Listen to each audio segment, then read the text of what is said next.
Hello, everyone. It's Aaron St. Dennis, the FF Mad Scientist, and welcome back to the Mad Science Lab podcast.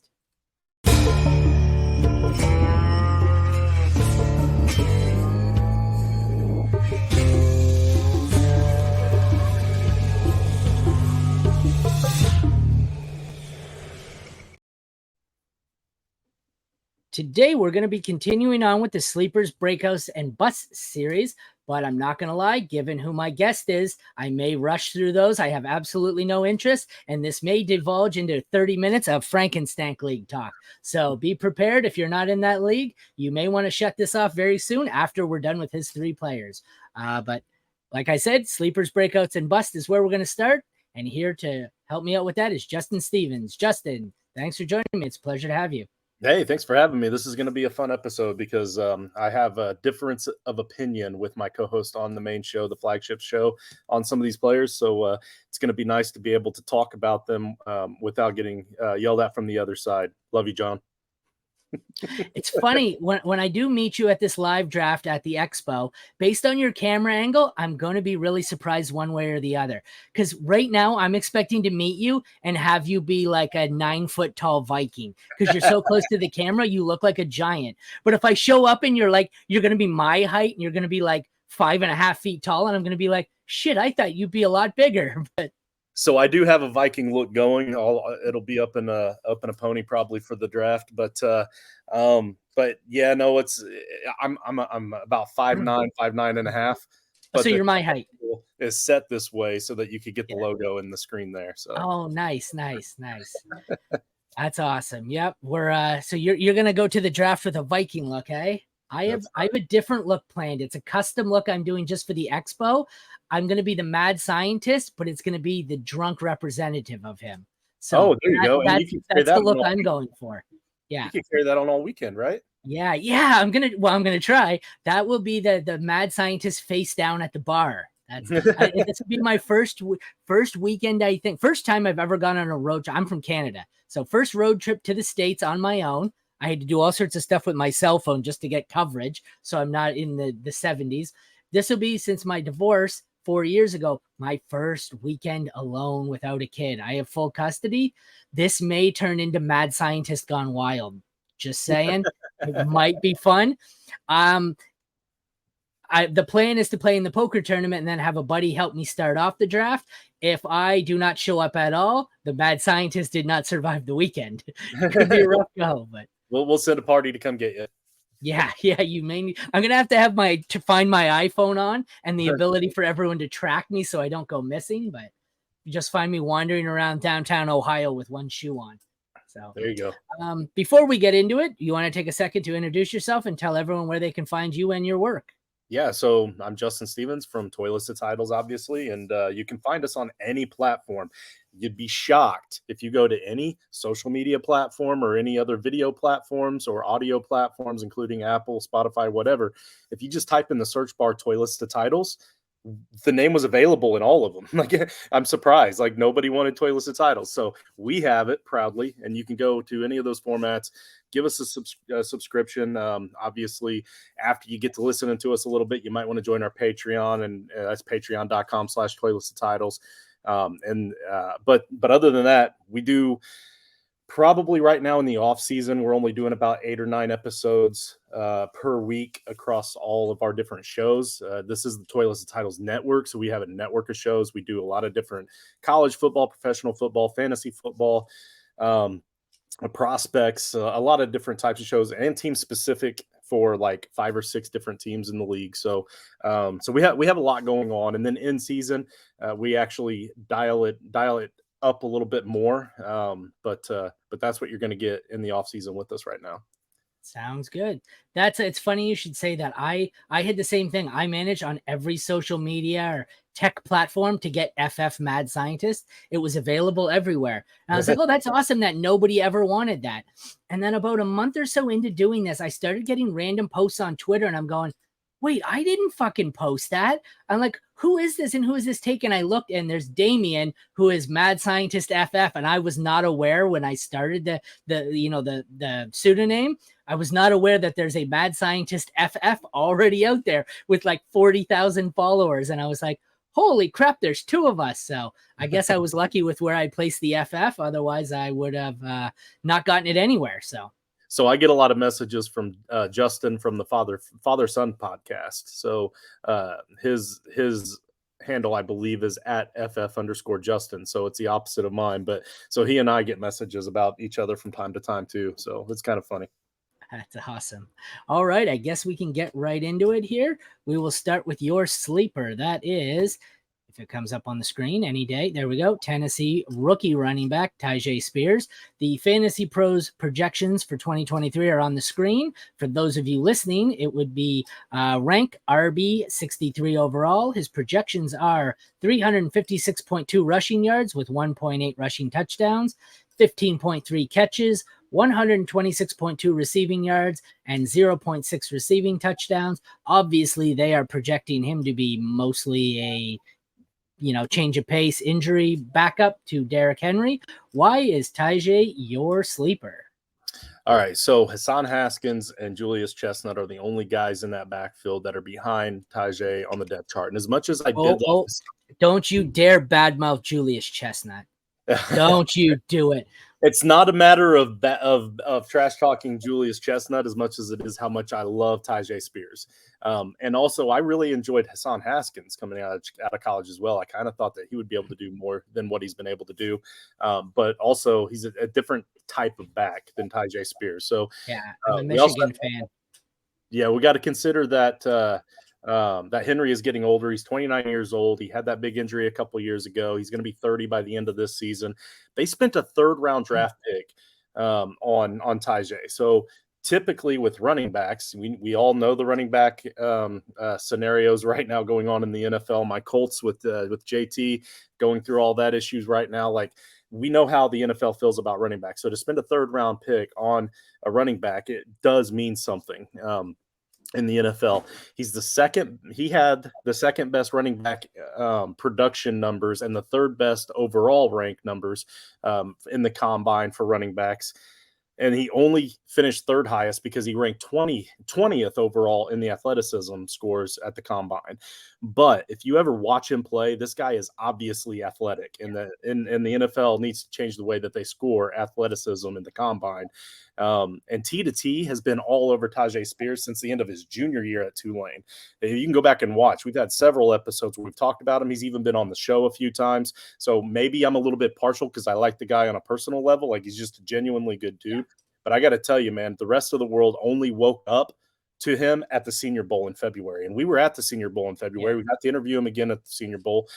Guys, he plays like that every single game. He performs like that every single game. So his senior year at Tulane, and they weren't just playing underwater basket weaving university either. Like 21 total touchdowns, nearly 1,600 rushing yards his senior year alone. Only 256 receiving yards on 22 catches, but that was the system.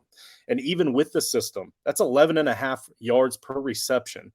He will be the third down back definitely in Tennessee. And I get Derrick Henry can catch the ball. Derrick Henry can run with the ball. Derrick Henry can run after the catch. Derrick Henry can mow people over. But Tyjae can do a lot of those same things, except maybe mow people over. No offense, Tyjae, love you. Yeah. But Tyjae Spears is finally that capable back, that capable backup back that they've been looking for several years now. And his ADP right now is at 1402. So he's not even being drafted in a lot of leagues. And at 1402, if you are the Derrick Henry owner and you let this man go undrafted, you're going to regret it as soon as he gets hurt, if he gets hurt. Not wishing an injury on him. Don't hear what I'm not saying. But I'm a Colts fan, and I'm worried about Tyjae Spears getting that opportunity in that backfield, especially against a team like the Colts that give up a lot of passing yards to running backs. I feel like he's going to tear us up, and I'm going to have to root for the guy because I enjoy the guy. I'm in a tough spot as a Colts fan, but I'm telling you, he's going to get a lot of run between the 20s to help save some tread on Derrick Henry as well. And it's not even taken away from Derrick Henry. He's still going to get his. But I just feel strongly that Tyjae Spears is going to make some noise in the NFL his rookie year. That's funny that you mention it, though, because my alma mater is Middle Underwater Basket Weaving State University. So for you to just pull that at random, just the odds. But see, this is the frustrating part with these NFL backfields, the way they operate nowadays. You have a team like Tampa where we're going, really? We're going to do Rashad White. This is what we're going to do because that's all that's there. And then you get teams like Tennessee, Miami, the Jets, where I'm sitting there and I'm going, there are 4 running backs where I would legitimately own in this backfield if they weren't all here. Like, I loved Haskins out of Michigan. I don't love him as much now. Chestnut was my small school sleeper guy last year. Stashed him everywhere. Never really materialized. Then we've got Spears, who I loved. He was someone when we were back doing, when did we do rookie profiles? March, April? Back then, something like that. I was doing a whole bunch of them, and I think I wrote him up for a few different sites, and he was someone I really liked, but then he seemed to get pretty steamed up in rookie ADP, and the news that he doesn't have an ACL on the one side kind of cooled me off, so I didn't end up owning any shares. But then after the draft, when that news came out, he seemed to fall a bit. He's definitely someone that I like in redraft. I have it on the screen. He's RB 53, 163rd overall. If I have Derrick Henry in any league, I am not leaving my draft without Tyjae Spears.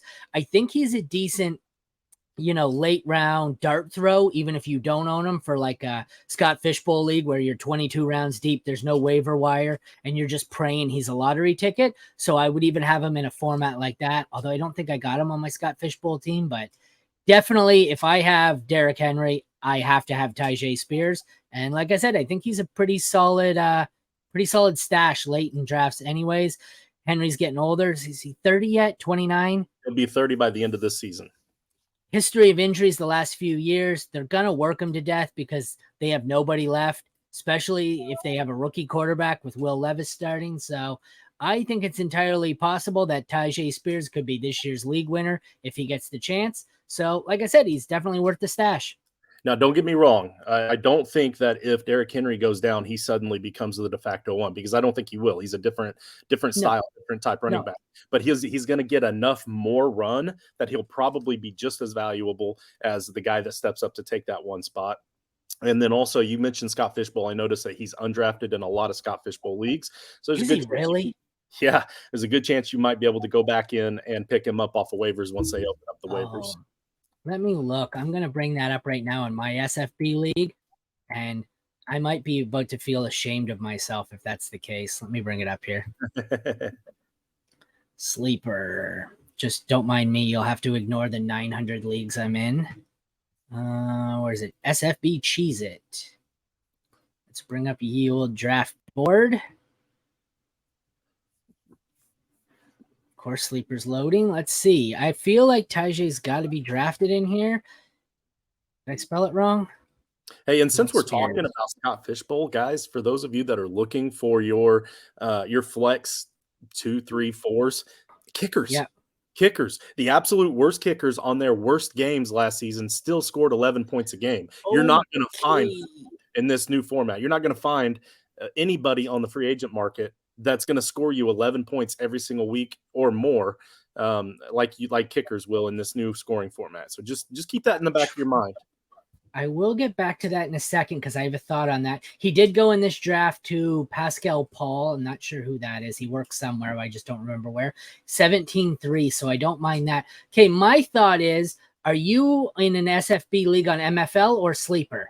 Yeah, that's true. You got to pay attention to that. But I purposely chose MFL just for that reason. That's going to be. I was forced into MFL last year, even though I can't stand the site really, and I loaded up on kickers last year. This year I have one kicker because on Sleeper you can't flex a kicker, so the kicker's not nearly as valuable on Sleeper. But if you are in one of those MFL leagues still drafting, you're right. You should be hammering kicker in the last 5 rounds all the way through. Like, I think I ended up with 5 kickers last year, which is amazing because I think I took one in like 12, 14, 15, 7. I ended up with like 5 of the top 9 kickers or something like that. And I had a couple of weeks between injury and bye week.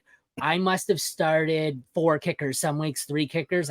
I went insane with kicker, but Like Yeah, I I bet said, you there sleeper, won't be you very can't many flex people him. in the finals that are on the sleeper format. That's for sure. Yeah. Yeah, that's definitely not great. I don't know why. I'm surprised like sleeper changes their stuff all the time. I'm surprised they can't just, have sleeper add a flex to add them to the flex. I don't know why. That's the other one I've messaged sleeper a few times. That and adding a combined DST/kicker position where, if you got the Ravens, you get Tucker's points automatically. I don't know why they don't do that, but that's for Because another show. they're more worried about the stickers. Oh, fair enough. Fair enough. All right, we will go to your breakout. That is Houston Texans wide receiver Nico Collins. Fantasy Pros has him ranked as wide receiver 60. That is insanely low given the projections. I didn't realize how low that was and how high his projections were across the board until I looked at this. So you've probably woken me up a bit to how undervalued he is. But Fantasy Pros has him projected. Negligible rushing stats, so I'll skip them. 55.9 receptions, 700.9 receiving yards, and 4.5 receiving touchdowns. All that production, I realize it doesn't sound sexy, doesn't break the 1,000 yards. 50.9 receptions isn't sexy, but he's wide receiver 60. That's like wide receiver 9 in your draft on your team, your individual team.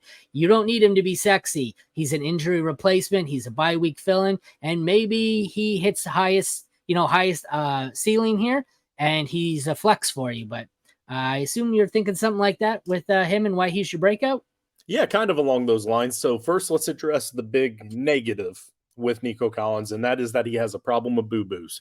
The guy does have trouble staying healthy, and but we didn't really see that a whole heck of a lot in Michigan. For the most part, he was able to stay relatively healthy, but he is now the wide receiver 1 in Houston, the de facto wide receiver 1, and I call it de facto because I feel like the other guys that are competing with him are pretty close. Maybe to Nico, but he's been there the longest. He's been in the system the longest. The other 3 guys also are not guys that have been able to dominate on their like Robert Woods has never been able to dominate in the past. He's always been a crazy good wide receiver 2, though. He's always overperformed as a wide receiver 2. When given the opportunity to be that wide receiver 1, he's kind of choked a little bit. So he is a wide receiver 2. And then John Mechie is healthy. He's back. He's fighting. He's looking good in camp. But he also doesn't have a whole lot of time in this system. And then Tank Dell, rookie, phenomenal rookie, I think. We got to see a lot of them at the Senior Bowl. The dude's very explosive, and he gets to continue to play in Houston. So all of that is great stuff. But he's also super small, too. Like, he's not a very big guy. He's not a wide receiver 1 that you want for your NFL team. But he's going to show flashes. So all 3 of those other guys are competing for that wide receiver 2 spot. So just by process of elimination, Nico Collins is your wide receiver 1. He's also set up for that third-year breakout. And guys, you can say what you want about the third-year breakout for wide receivers. Some people like to say that it's just coincidence. Some people like to say that it's like the Madden curse. It doesn't really exist, and it's just something in your head that you make work. Dude, I'm telling you, third-year wide receivers always do exceptionally better than they did their second year if they stay healthy. So if he stay healthy, he's going to have a third-year breakout on top of what he's had in the past. Last year, his points per game were a lot higher than his rookie year. So he's making that progression just like he should be. So that means he's putting in the work. And so by sheer volume alone, he easily could be a wide receiver 3 on your fantasy rosters. And he's being drafted, just as you said, as the last wide receiver 5 at the 1304 spot. At the wide receiver 60, that's the last wide receiver 5 on fantasy rosters. You're going to get a wide receiver 3 at wide receiver 5, almost wide receiver 6 value. Yeah, the third-year breakout. It's a thing, though. You've had actual receivers who played in the NFL say that. It takes time for these players to acclimate. They go through a couple of training camps. They learn. First year you keep it the bare minimum. You go basically off of talent. After that, you learn the nuances. You learn what to do. You learn how to match up against these corners and read defenses, and you progress. And that's why it happens. But for me in this offense, it's between him and Mechie. I wasn't a big Dell guy. I love him. He's exciting. He's like Deuce Vaughn to me. I don't think there's a chance of him really being anything. The only reason he's even on my radar right now is because it seems like CJ Stroud specifically asked to have him drafted. For me, this is a battle between Collins and Mechie here for the wide receiver 1 spot. I don't even factor in Robert Woods. I remember what Robert Woods was. He was what Keenan Allen. He was your wide receiver 12, 13, 14 every year. But as we've seen with Allen Robinson, Heath Cummings always says when these aging receivers start to tell you that they're not good anymore, listen. And we didn't do this with Allen Robinson. And 3 years later, people were still drafted. I see him this year in startup drafts. People still taking Allen Robinson, and because he's with Pittsburgh now. I'm done with Robert Woods until Robert Woods proves to me that he's not a ghost out there like Julio. I'm just done with it. So for me, I haven't necessarily targeted one or the other. I've kind of hedged my bets. I've sprinkled in some Nico. I've sprinkled in some Mechie. I find Mechie is actually going higher now. I'm not sure where he is in ADP. I think compared to where he was before. Yeah. Like Fantasy Pros has him as wide receiver 76 as opposed to Nico Collins is 60. But the majority of the drafts I've done, granted they're analyst leagues, not home leagues, Mechie's gone first. Mechie seems to be getting more hype than Nico. Nico's almost the forgotten man here. I've even seen Tank Dell going ahead of him. And I just, if Nico's the cheaper of the two significantly, I'm going to be taking Nico. If not, I'm going to hedge my bets and take a little bit of both. But I definitely think Mechie and Nico could both be sneaky. And I don't know if it'll come around this year, but for Dynasty, I like the two of them. And CJ Stroud, I think they could be onto something, and they could form an exciting little trio here for the future. Yeah, I agree. And just to be transparent, my biggest downfall as a fantasy analyst is that I'm really big on narratives. I'm a big narrative guy. So I do have a narrative on the whole Nico Collins versus John Mechie comparison. And I feel like it's because in the last 2 years, because of the injuries and the expectations on Nico Collins, analysts and people that are drafting have been a little bit burnt by Nico Collins. So they're not as willing to take that jump in the third year, whereas Mechie, his issues were related to something medical. It had nothing to do with an injury. It wasn't performance related. And now that he's over all of those health issues and he's back at it again, people have those high expectations all over again. So they're willing to draft him a little bit higher. I'm going to sound like a dick when I say this, but I'm going to say it anyways. We get a little too attached to the warm and fuzzy situations here. We did this with Brian Robinson. I get it. Brian Robinson was shot. It was a great comeback story. The comeback story and the warm and fuzzies alone drove his ADP up higher than it ever should have been. Now you can't give Brian Robinson away. John Mechie overcame, I believe it's leukemia. Great. That's awesome for him. And I love him as a player. But I think the reason he's going significantly higher than Collins is the warm and fuzzies and the Alabama helmet that he used to wear. The warm and fuzzies of he's a great comeback story, blah, blah, blah. In the end, the comeback story doesn't help me for fantasy football. That's wonderful. I'm very happy for him. But I think if you give me the option, I would take Nico Collins. That's not because I'm a Michigan fan and I hate Alabama. I like the way Nico plays.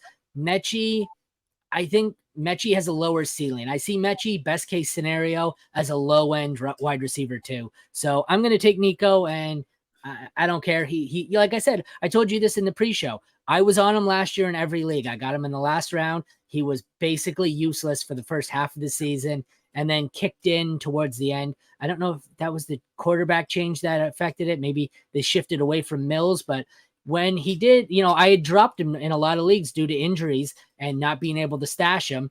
And at some point, everyone rushed to the waiver wire to get him for the playoff push. And then all of a sudden, I didn't look so dumb. I'm still on Nico Collins, even more so now that you've, put me back on him. I was cooled on him. He like I said, I was the Nico Collins guy, and even I've forgotten about him a bit. But wide receiver 60 looks to be probably the number one, I would say, if not the 1B.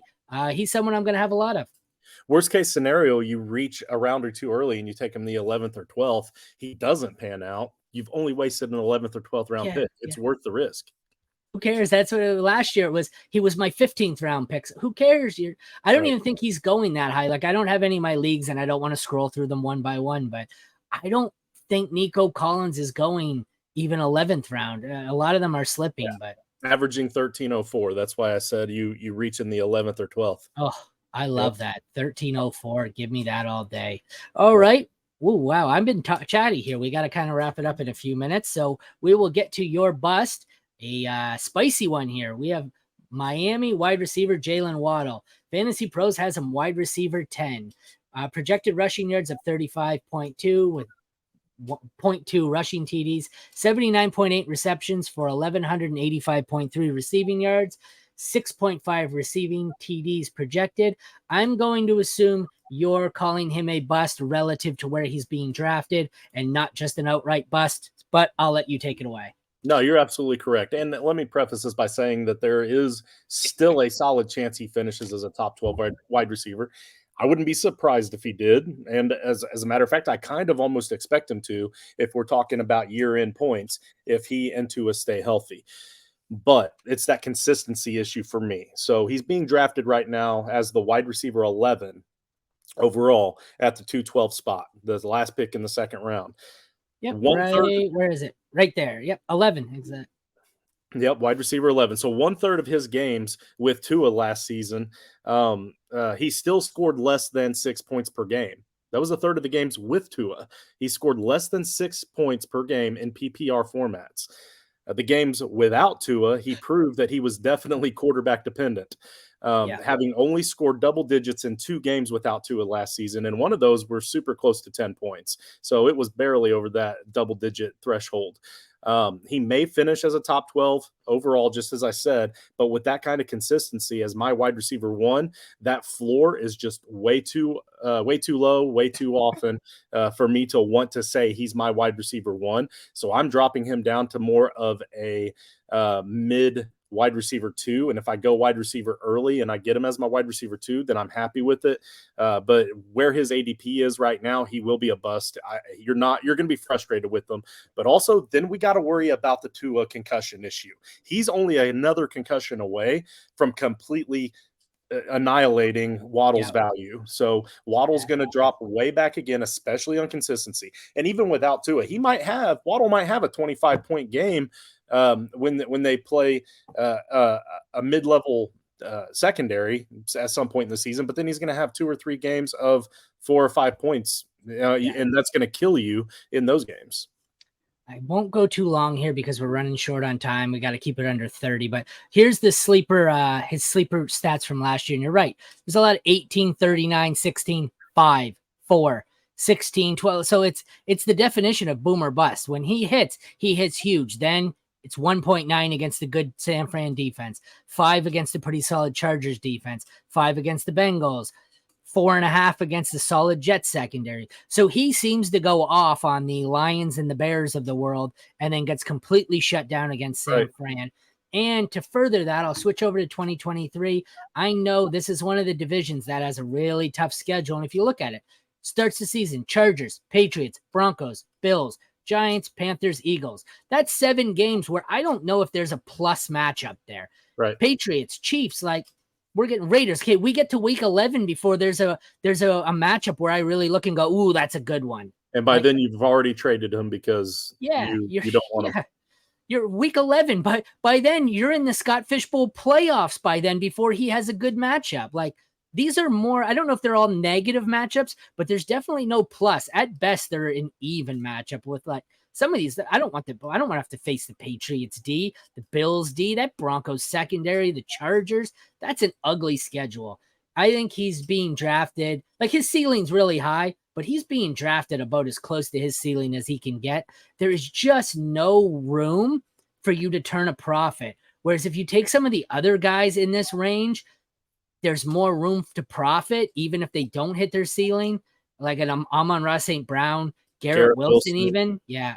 Chris Olave. I think Chris Olave and Garrett Wilson are the same player, but that's just me. But yeah, I like Devonta Smith as another year possible breakout too. So yeah, I don't disagree.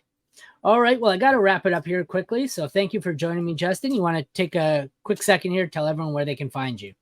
Yeah, so it's Toyless Titles everywhere at JustinFF_ if you want to DM me about another Frankenstein spot. We do still have, I think, like 7 spots left that are slow drafts. So they're done on my fantasy league. You don't have to be live for it. I think our live draft is filled. May need one more. I don't really know. But anyway, I'll figure that out later. But find us at the expo. We do have a booth at the expo as well, so we'll be there. And come and sign up for 2 more Frankenstein divisions that we're hoping to fill from the expo itself. So that's it. All right. Well, once again, this is Aaron St. Dennis, and this has been the Mad Science Lab podcast. Thank you to Justin for joining me, and thank you for watching. Take care.